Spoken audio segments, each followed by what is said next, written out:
Capítulo 83. A caminhada para Emaús. No dia da ressurreição, no fim da tarde, 2 discípulos estavam a caminho de Emaús, uma pequena cidade a 12 quilômetros de Jerusalém.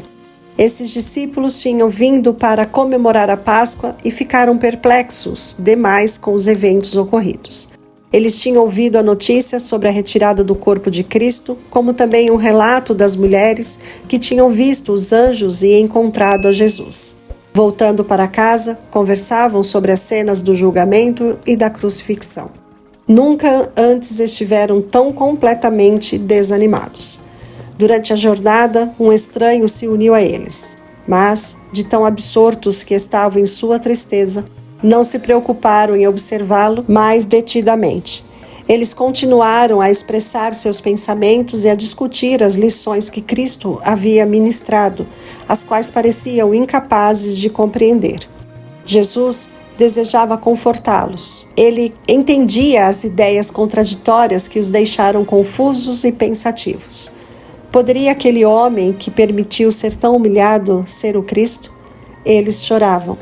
Jesus queria muito enxugar suas lágrimas e enchê-los de alegria e felicidade. No entanto, primeiro, era preciso ensinar-lhes algumas lições que nunca seriam esquecidas. Ele lhes perguntou: sobre o que vocês estão discutindo enquanto caminham? Eles pararam com os rostos entristecidos. Um deles, chamado Cleopas, perguntou-lhe: você é o único visitante em Jerusalém que não sabe das coisas que ali aconteceram nestes dias? Lucas, capítulo 24, versos 17 e 18. Então, lhe contaram da sua decepção a respeito de seu mestre. Um profeta, poderoso em palavras e em obras diante de Deus e de todo o povo. Mas os chefes dos sacerdotes e as nossas autoridades o entregaram para ser condenado à morte e o crucificaram. Com lábios trêmulos, acrescentaram: nós esperávamos que era ele que ia trazer a redenção para Israel. E hoje é o 3º dia desde que tudo isso aconteceu. O mais estranho é que eles não se lembravam das palavras de Cristo, nem compreendiam que ele havia predito que ressuscitaria no 3º dia. Os sacerdotes e líderes religiosos não esqueceram. Sem ser reconhecido, Jesus explica as Escrituras. Ele lhes disse: como vocês custam a entender e como demoram a crer em tudo o que os profetas falaram? Não devia o Cristo sofrer essas coisas para entrar na sua glória? Quem seria esse para falar com tal sinceridade e simpatia? Pela primeira vez, começaram a ter esperança. Várias vezes olharam para o seu acompanhante, achando que as palavras dele eram exatamente as que Cristo teria falado. Começando por Moisés, o início da história bíblica, Cristo explicou as coisas concernentes a ele próprio em todas as Escrituras. Se ele tivesse se revelado logo, de início, eles não teriam desejado nada mais. Porém, era preciso que eles entendessem os símbolos e profecias do Antigo Testamento. Sobre elas é que sua fé devia estar firmada. Cristo não realizou nenhum milagre a fim de convencê-los. Seu primeiro trabalho foi explicar as Escrituras. Ele demonstrou, a partir dos profetas, que sua morte era a evidência mais forte para a sua fé. Jesus mostrou a importância do Antigo Testamento como testemunha da sua missão. O Antigo Testamento revela o Salvador tão claramente quanto o Novo. É a luz do passado profético que apresenta os ensinamentos do Novo Testamento com clareza e beleza. Comparar as profecias do Antigo Testamento com a história do Novo nos fornece uma prova ainda mais forte de que os milagres de Cristo. Os discípulos tinham esperado um Messias que assumisse seu trono e poder reais da maneira que o povo queria. Era isso que os deixavam desorientados. Os discípulos de Cristo tinham que entender a taça de sofrimento que lhe havia sido entregue. E ele lhes mostrou que o tremendo conflito foi o cumprimento do pacto feito antes da fundação do mundo. Cristo devia morrer, assim como todo transgressor da lei deve morrer se continuar em pecado. Tudo isso devia acontecer, mas não terminaria em derrota, e sim em gloriosa vitória. Jesus disse que eles deviam se esforçar ao máximo para salvar o mundo do pecado. Seus seguidores devem viver como ele viveu e trabalhar como ele trabalhou, com persistente esforço. Cristo falou aos seus discípulos dessa maneira, a fim de ajudá-los a entender as Escrituras. Quando ele lhes falou da destruição de Jerusalém, eles derramaram lágrimas ao contemplarem a condenada cidade. Ainda nem suspeitavam quem era o seu companheiro de viagem, pois Cristo referia a si mesmo como se fosse outra pessoa. Como eles, Jesus caminhava com cuidado sobre as pedras ásperas, parando de vez em quando para descansar um pouco.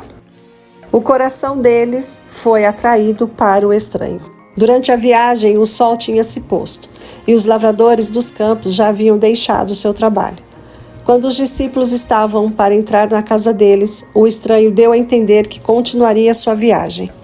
Mas os discípulos tinham fome de ouvir mais dele. "Fique conosco", disseram.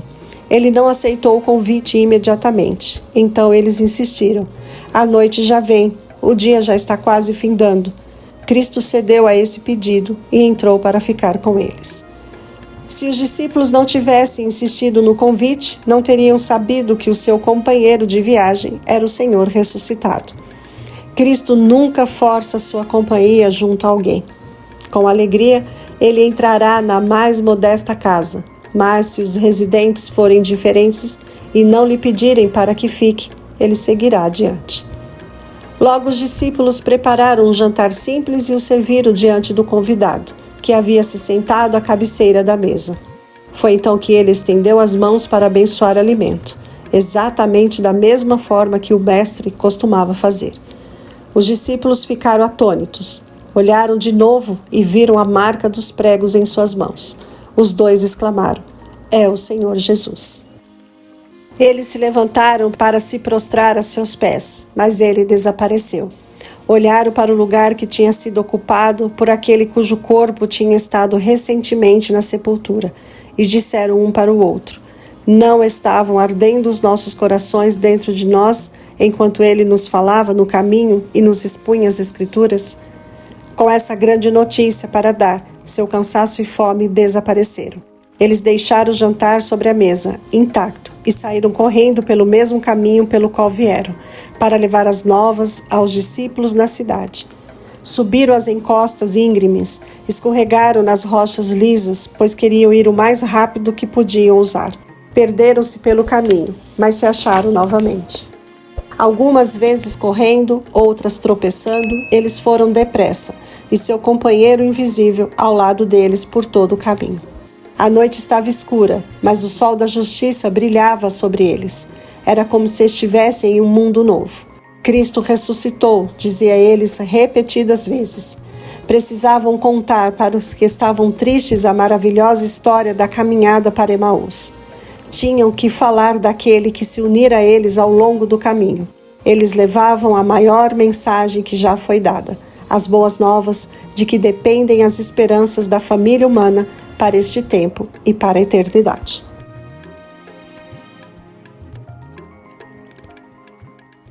Se gostou, deixe seu like, seu comentário, compartilhe e se inscreva no canal.